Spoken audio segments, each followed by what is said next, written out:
Hello everybody, this side Shubham Sahu. I am twice SSB recommended candidate from 33 SSB Bhopal and 34 SSB Prayagraj. सबसे पहले video का motive.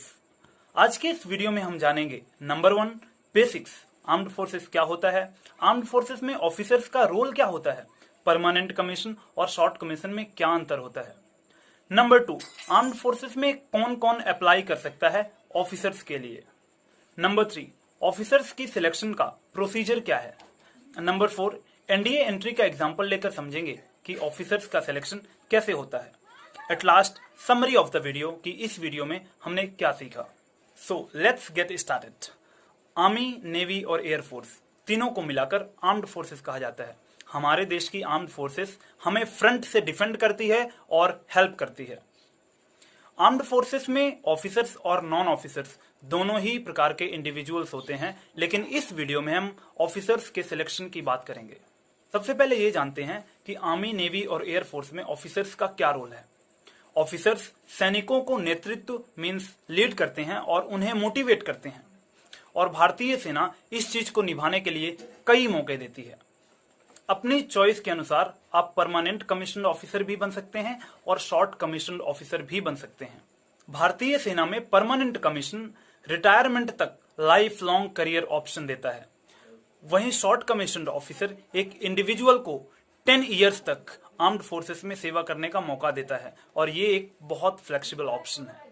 आपको permanent commission officer बनना है या short commission officer बनना है, इस चीज की चॉइस आप फॉर्म फिलिंग करते वक्त कर सकते हैं। कौन कौन इंडियन आर्म्ड फोर्सेस में ऑफिसर पोस्ट के लिए अप्लाई कर सकता है। इंडियन आर्म्ड फोर्सेस में ऑफिसर बनने के लिए आपको एटलीस्ट 12th क्लास में पास होना जरूरी है, चाहे वो स्टेट बोर्ड से पास हो या फिर सीबीएसई बोर्ड्स जैसे सेंट्रल बोर्ड से।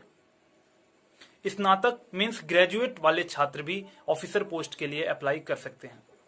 भारतीय सेना में अधिकारी पद में शामिल होने के लिए कई तरीके हैं। Indian armed forces different entries के थ्रू जैसे NDA, CDS, ACC, TES, NCC और भी कई सारी एंट्रीज के थ्रू भारतीय सेना में शामिल होने का मौका देती है। सारी एंट्रीज की एलिजिबिलिटी क्राइटेरिया मींस पात्रता मापदंड अलग है, लेकिन सबका प्रोसीजर सेम है। इंडियन आर्म्ड फोर्सेस में ऑफिसर्स की पोस्ट के लिए 3 प्रक्रिया मींस 3 प्रोसीजर से गुजरना होता है। नंबर 1 रिटन एग्जाम मींस लिखित परीक्षा। नंबर 2 एसएसबी इंटरव्यू या एसएसबी साक्षात्कार। नंबर 3 चिकित्सा परीक्षा या मेडिकल चेकअप। अगर आप तीनों प्रक्रिया में पास हो जाते हैं तो आपको ट्रेनिंग एकेडमी में शामिल किया जाता है, जैसे कि Indian military academy, officers training academy और नेशनल डिफेंस एकेडमी। एक entry, let's say NDA entry का एग्जांपल लेते हैं और समझते हैं कि एनडीए एंट्री के थ्रू ऑफिसर्स कैसे बनते हैं। लेकिन सबसे पहले एनडीए एंट्री की एलिजिबिलिटी क्राइटेरिया मींस पात्रता मापदंड को समझते हैं। Eligibility criteria number 1 NDA entry के थ्रू आप क्लास 12th के बाद डायरेक्टली ऑफिसर पोस्ट के लिए अप्लाई कर सकते हैं। क्राइटेरिया नंबर 2 अगर आप इंडियन आर्म्ड फोर्सेस में आर्मी में जाना चाहते हैं तो क्लास 12th में सीबीएसई या स्टेट बोर्ड में किसी भी सब्जेक्ट से पास करना जरूरी है। क्राइटेरिया नंबर 3 अगर आप इंडियन आर्म्ड फोर्सेस में नेवी और एयरफोर्स में जाना चाहते हैं तो क्लास 12th में फिजिक्स, केमिस्ट्री और मैथमेटिक्स से पास होना बहुत जरूरी है, और आप स्टेट बोर्ड या सेंट्रल बोर्ड किसी भी बोर्ड के स्टूडेंट हो सकते हैं। Criteria number 4 most important criteria of age. अगर आप एनडीए एग्जाम देना चाहते हैं तो उसके लिए 16.5 ईयर्स टू 19.5 ईयर्स के बीच आपकी एज होनी चाहिए। अगर आप इन सभी क्राइटेरिया को फुलफिल करते हैं तो आप एनडीए का रिटन एग्जाम दे सकते हैं।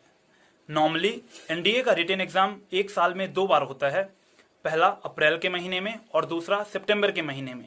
अगर आप एनडीए का रिटन एग्जाम क्वालिफाई कर लेते हैं तो उसके बाद आपको एसएसबी इंटरव्यू के लिए बुलाया जाएगा। एसएसबी इंटरव्यू पास करने के बाद आपका मेडिकल चेकअप होगा। अगर आप तीनों प्रक्रिया में पास हो जाते हैं तो आपको नेशनल डिफेंस एकेडमी, जो कि एक ट्रेनिंग एकेडमी है, उसमें ट्रेनिंग के लिए भेज दिया जाएगा।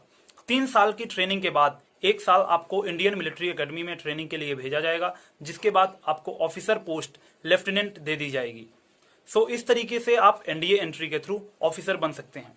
आइए इस वीडियो की समरी देखते हैं। इस वीडियो में हमने जाना कि आर्म्ड फोर्सेस क्या होता है, आर्म्ड फोर्सेस में ऑफिसर्स का क्या रोल है, आर्म्ड फोर्सेस में ऑफिसर्स का सिलेक्शन प्रोसीजर क्या है, सिलेक्शन प्रोसीजर है number 1 written exam, number 2 SSB interview and number 3 medical checkup. अगर आप इन तीनों में पास हो जाते हैं तो आपको एक ट्रेनिंग एकेडमी में भेजा जाएगा, जहां पर आपकी ट्रेनिंग होगी। उसके बाद आपको ऑफिसर पोस्ट लेफ्टिनेंट मिल जाएगी। और एट लास्ट हमने एनडीए एंट्री के एग्जाम्पल के थ्रू समझा कि हम कैसे ऑफिसर्स बन सकते हैं। आप क्लास 12th के बाद भी ऑफिसर्स पोस्ट के लिए अप्लाई कर सकते हैं और स्नातक मीन्स ग्रेजुएशन के बाद भी ऑफिसर पोस्ट के लिए अप्लाई कर सकते हैं। 12th के बाद होने वाले कुछ एंट्रीज हैं, जैसे कि national defence academy, NDA entry, technical entry scheme, TES entry. Graduation की कुछ एंट्रीज जैसे कि command defence services, AFCAT and many more. I hope आप इस वीडियो से कुछ सीखे हैं। Thank you for listening till here. Thank you for being till here. Thank you very much. We'll meet in the next video. Bye.